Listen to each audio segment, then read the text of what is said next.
Hello, my name is Christine and I'm on the design team for Arden Creative Studios and Textures as well. And in today's video we're going to be playing around with the Beneath the Brambles collection, and I thought we could do a little page in the gorgeous little journal that Arden has as well. It's a lovely like A6 sized journal, so very similar to the size of card that I usually make. And I really want to play around with the decoupage papers because this is the one thing in this collection that I've not actually played around with yet, and I want to do a technique using the Gelli plate to add some colour to it, so stay tuned to see what we end up creating in this video.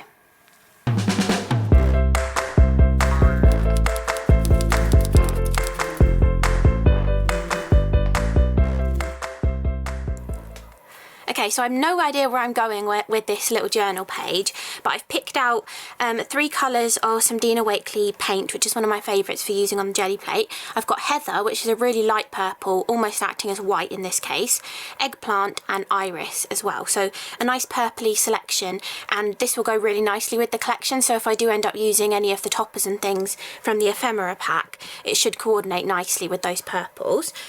And I've got my 6x6 inch Gelli plate out as well, and then I just need to decide which of these papers am I going to work with. So we get 4 designs and 2 sheets of each of them, and I'm thinking this one here with the flowers and the bees. So if I pull one of these sheets out, yeah, I think that's going to look really nice as the background for a journal page with some beautiful acrylic paint behind it. So depending on what kind of paint you want to use depends on which side of your decoupage tissue that you put the paint on. So before in the past I've used more sheer kind of paints with a beautiful pearlescent finish, and I would usually do that on the front of the paper because even though it's going to slightly cover up the black lines a little bit, if you put it on the back you're not going to see the beautiful sheen of it. But when you're using very opaque colours like these ones, you're going to want to work on the back of the paper. Otherwise you're just going to like obliterate all of the pattern that's on here. So I may be eating my words if I've forgotten the correct way round to do this because I haven't done it in a little while, but we're going to go on the back of the paper and see what it looks like. If we feel like we need to go on the front of the paper as well, maybe bringing in an iridescent kind of colour, then we might do that too. But I absolutely love the look of this paper and I think it's going to look beautiful in here. I mean, I could be more frugal and possibly tear it and almost get enough for 2 pages out of it, but I really like that pattern and I think I just want it all over this little journal page. So let's get some acrylic paint on our Gelli plate, and I'm just checking what kind of area I want it to be, and I think we'll do it in layers. So I think what I want to do first is just add a little bit of the heather and brayer this out.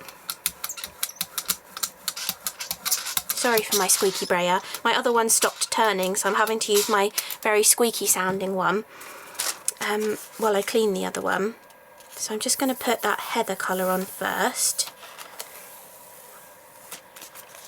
I don't even know if you can see that through the paper at all. Obviously it is on the back. Maybe we are going to go on the front, but I feel like it's going to mute the pattern too much if we go on the front. But that could just be too light of a colour. I really haven't done this technique in quite a few years, so it's sort of an experiment for me doing it for you today. So let's go with the second darkest colour, which is this gorgeous iris colour. So let's put a little bit of that out. We can always add more, it doesn't really matter how many layers you do this in. Okay, I'm going to brayer that off as well. And then we can place this on there, get some of that colour. And pick this up. Now we're starting to see the colour come through on this as well, which is brilliant. So yeah, I definitely do think it would cover up too much if we went on the front of it with these opaque kind of colours.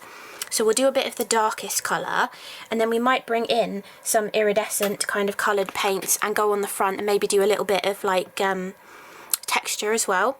I think that would look really lovely. And the great thing about working in your art journal is the only person who needs to like it is you, so it doesn't really matter how it ends up turning out as long as you like it in the end. then it'll be a successful day of creating. So we're not quite getting those true colours through on the front, but if we use a gel medium to stick this down, I'm hoping the tissue will go a little bit translucent and we'll see more of those colours coming through onto the front side. But I think what I'm going to do is leave some of this grungy stuff on the plate. I'm going to pick an iridescent kind of purpley sort of colour out, and we'll add some texture to the front side of this.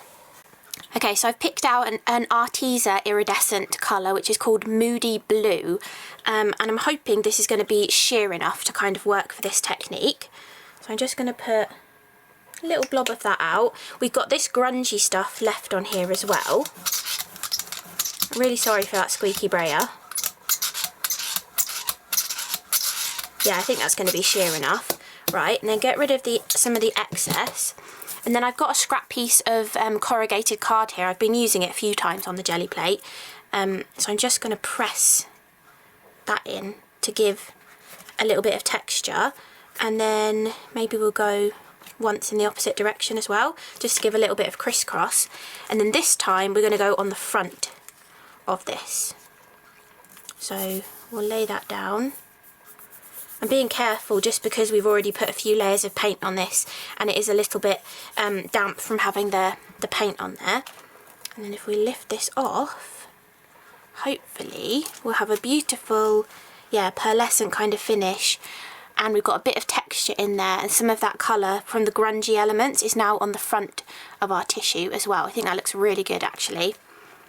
Yeah, I really like that. It hasn't gone too over the top with it. So let's just check we've got enough covered with the beautiful colour. I think that should be fine for sticking in here. There may be little bits feathering off to the edges, but I think that'll look fine. So I will clean my Gelli plate later, but I'm just going to put it off to one side for now. Before we adhere this down onto our page, I think there's going to be a slight translucency to this. Even though we've put opaque colour on the back, I think we're going to get a slight translucency. So what I'm going to do is take this beautiful brick stamp on the background elements from the Beneath the Brambles collection, and I'm going to use some Villainous Potion archival ink, so it's going to be permanent and it's not going to move when we put some matte gel medium on this. And I'm going to, actually we might need to use gloss gel medium just because we've used iridescent paint on the front of there. If we put matte over the top of that, it's going to block out that iridescence, so we may need to use a gloss gel medium. I'm just going to ink up this stamp, and I'm going to stamp it directly onto the page, because I'm thinking if that paper goes a little bit translucent when we're adhering it down, we might be able to see something coming out from underneath. So this brick pattern would look beautiful just peering out. If we can't see it once it's dry, we can always stamp a little bit on top as well, so it's not really the end of the world. It's just sort of anticipating an extra layer that we could add onto it. So we've got that little bit there. My ink pad's a little bit dry. I really need to re-ink this one. And I'm going to do a little bit more on this top corner as well. There we go. So we've got a lovely bit of brickwork there. So it turns out I haven't got any gloss gel medium, I've only got matte gel medium, but I do have this sparkle glue seal and glaze, which I thought we could give a go. I have used it quite a few times before for like acrylic pouring kind of techniques, but I don't think I've ever actually used it for its intended purpose, so we can use that today. So, oh, these pages are lovely and thick. I thought I had 2 pages there then. So if we push that right into the spine just to protect any of the other pages, and then I've got to give this a really good shake. I'm going to squeeze some of this out onto my mat, and I'm just going to take a flat brush and I'm going to add it. Oh, I think this brush had a little bit of colour in it. That's alright, well, at least it's a purpley colour because we're going with purples on this page. And I'm just going to add this all over the page.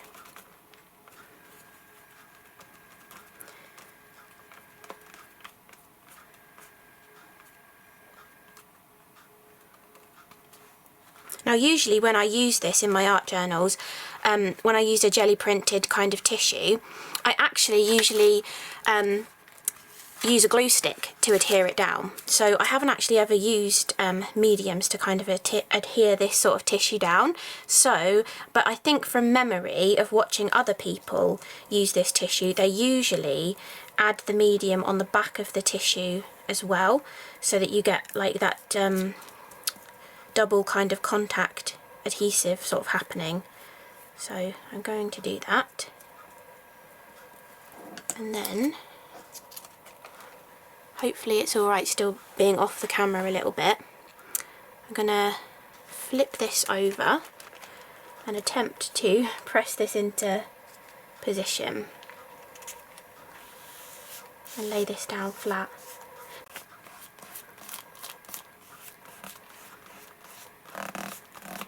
Okay, I think that's gone down pretty well actually. A little air bubble there maybe, we'll just squash that down. And we may need to put a little bit more around the edges, and then I think I will go over the top of it as well, because I mean that's the reason why I picked out the sparkly glue seal and glaze. So actually I think the edges are pretty well stuck. I'm going to put a little bit more on this corner here. And how is this edge? I don't want it to stick to the scrap paper I've got underneath here. Okay, I might change that for another piece.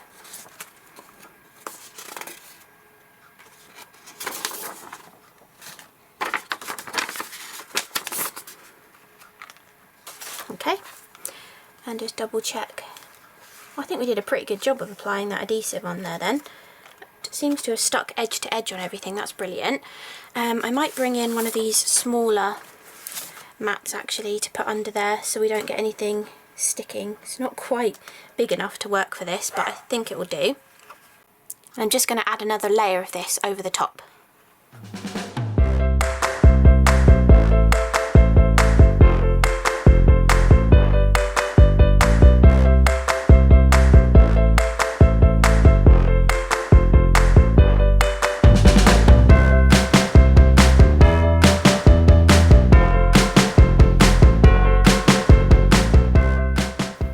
So while I've been waiting for this page to dry, I decided to clean my jelly plate just using some scrap paper, and look at the cool result. Where we pressed the decoupage paper onto the jelly plate, the front side, to pick up the iridescent paint, it has actually transferred the design, or like done a resist effect with the design onto the jelly plate. So when I picked it up with the really light coloured ink, you can actually see the design here as well. So I think I'm gonna stick the other side of this on the other page and make it a double page spread, even though it's going to look totally different because it hasn't got the black outlines on. It's the same design, so I think that's what I'm going to do. I'm going to stick this one in exactly the same way onto the other page, and then I'll come back when both pages are dry. Okay, so I think this is all just about dry now, so I'm going to trim around the edge of this. So I want to just trim off all of the excess so it's not overlapping. So I'm flipping it over to the back using a long bladed pair of scissors and cutting up against the edge of the page. And these have a gorgeous little rounded corner on them, so even if you don't have a corner rounder, you can just follow that around when you're trimming it off, and it will have the curved corner still on the page. Okay. There's always one side that's trickier to trim off. You kind of have to use your scissors backwards to how you normally would to trim around it.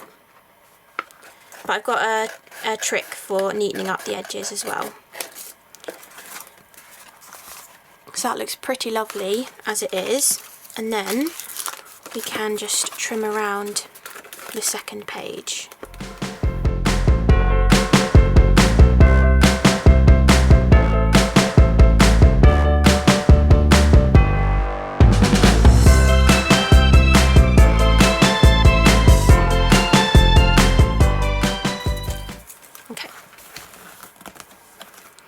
So now we've trimmed around that, you can see this slight sparkly finish on here, and we've also still got that iridescence coming through as well. Now I didn't put it on top of this paper, I just left this paper.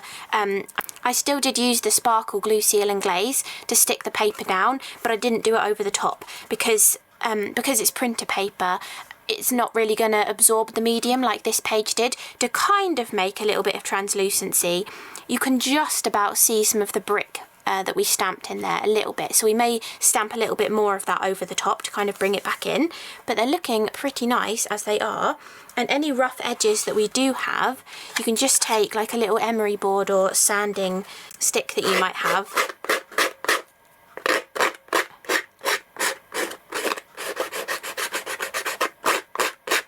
and sand down the edge as well to make it a little bit neater. There's always one annoying edge when you're trying to cut around with paper. It doesn't seem to matter which way around you do things, there's always one annoying edge that's difficult to trim. So now we've got this as our background to start on. I'm curious as to whether rub-ons will work over the top of this glue seal and glaze, or whether we could just use them on the printer paper side as well. And I haven't decided what kind of quote I want to do in this art journal. I do tend to keep my art journals fairly simple. I think it's often more about just having fun and creating something that you love at the end of it, rather than doing like tons and tons of things to a page. And we have already done a few techniques with the gorgeous Gelli print, and I love that we got this effect, which is kind of like a toner resist, which is actually a technique that you can do on the Gelli plate, but I wasn't expecting it to happen with this gorgeous decoupage tissue, so it's very interesting that that has happened. So I'm wondering what other bits and pieces we want to add onto these pages. I definitely want to use the rub-ons, but I do think I probably will end up using one of these as my kind of quote for the page. So let's see which ones that I've got left on this sheet. I do love the black on, or the white on black ones, and I think that's going to work nicely on this page because we've got the black outlines, and maybe we could even put the quote on this side actually, so it kind of balances it across. So I quite like if you can dream it, you can do it. I like that one as a quote. So let's pull this one out. Yeah, I think that'll look nice on that page.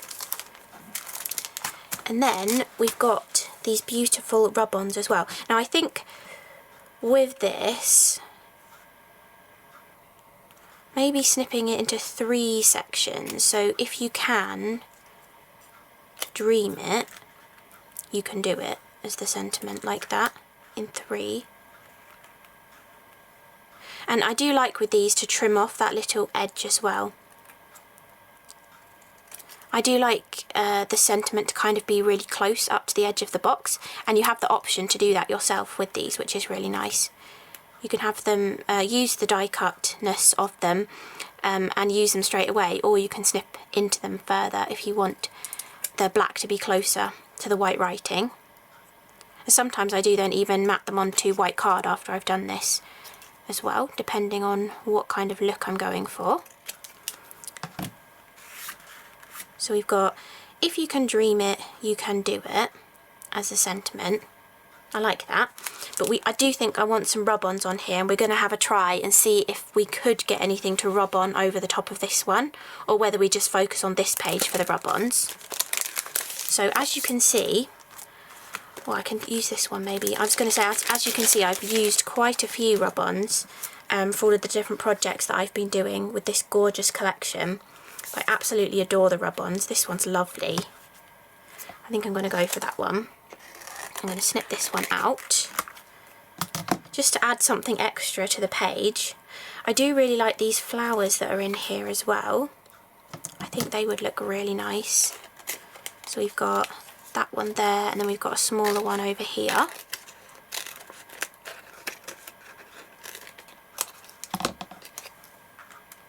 I do like those. And oh, we've got another one of these in slightly different purples.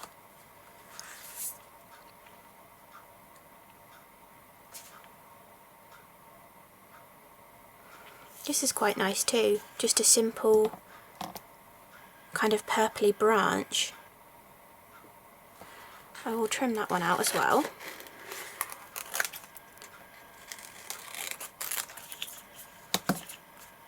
Now we could have used one of these sentiments. The only impossible journey is the one you never begin. Then if you can dream it, you can do it. That could be nice, having like the two quotes, maybe one on this page with those beautiful word strips, and then this one on this page. Oh, I like the idea of that actually, and those two quotes go quite nicely together.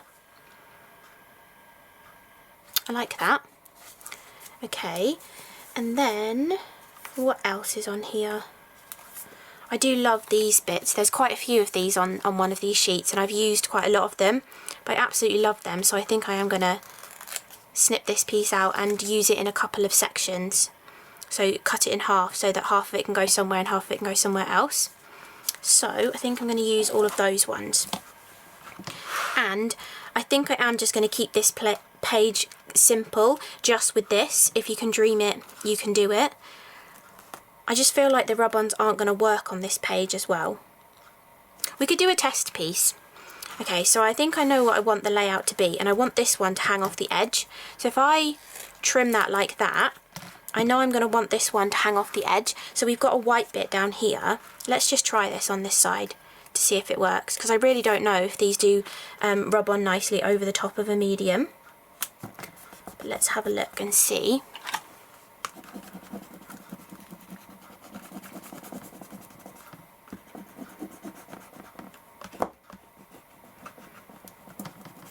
Okay, let's see if we can peel the backing off.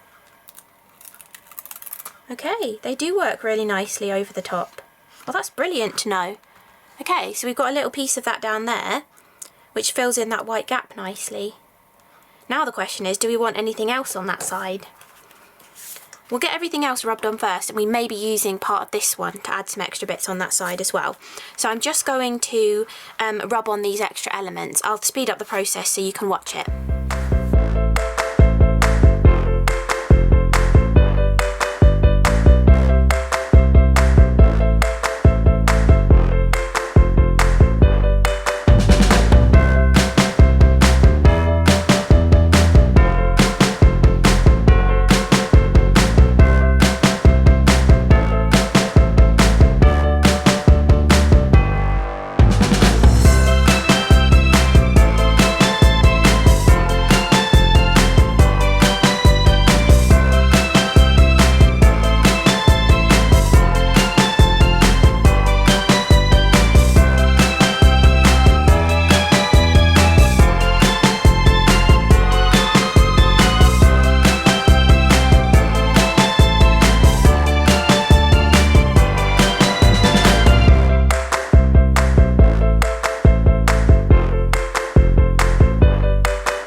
So we've got all of the rub-ons on that page, and then we can put this sentiment on this page. So if you can dream it, you can do it. I think that's going to work perfectly on that page. So I'm just going to add glue. If I was making this as a card, I probably would put that on with 3D foam tape, but because it's in a journal, you don't want it to get too bulky over time, so I tend to minimise the amount that I would use 3D foam.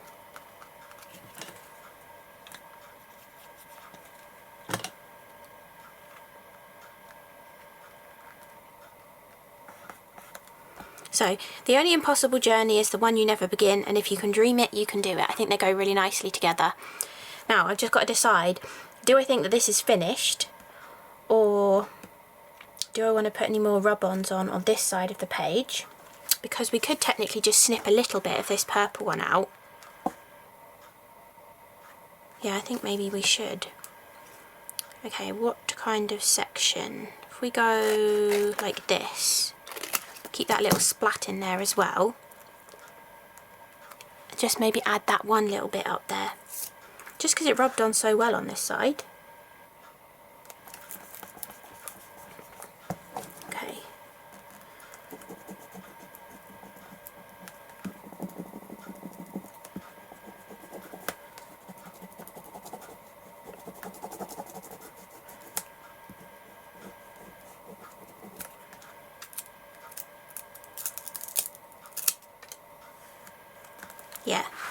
I like that.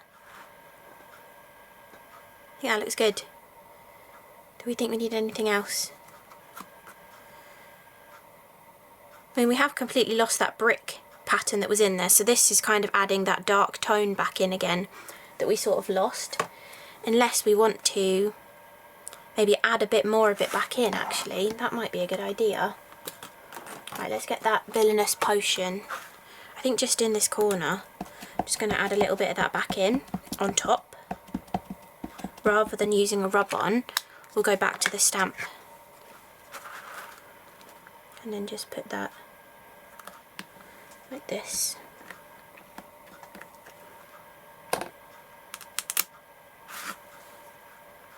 Yeah, I like that. That's just what that needed, I think. Okay, so almost done. Do we need any doodling on here? Because I do love to add a bit of doodling, and we could add like a doodled border around that wording. I feel like that's what I would do if it was a card. I would do some kind of doodly border. So I think I'm just going to do like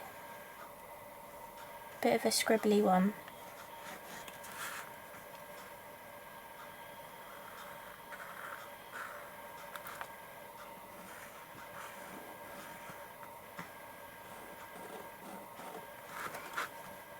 Yeah, I think that finishes that off really nicely.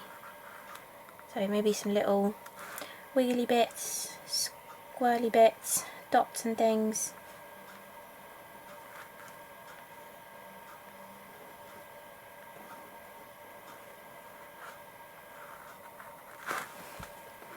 I like that. Okay, so there we have our 2 finished journal pages. It was supposed to only be 1, but we ended up accidentally creating a second background just by cleaning the Gelli plate and discovering that we had this gorgeous ghosting effect from the actual decoupage paper as well. So really hope you've enjoyed this video. Hopefully it's given you a different way of maybe that you might want to use your decoupage papers, specifically these gorgeous textures ones that are in a black and white style as well. So really hope you enjoyed the video. Thank you so much for watching, and I'll see you again in the next one.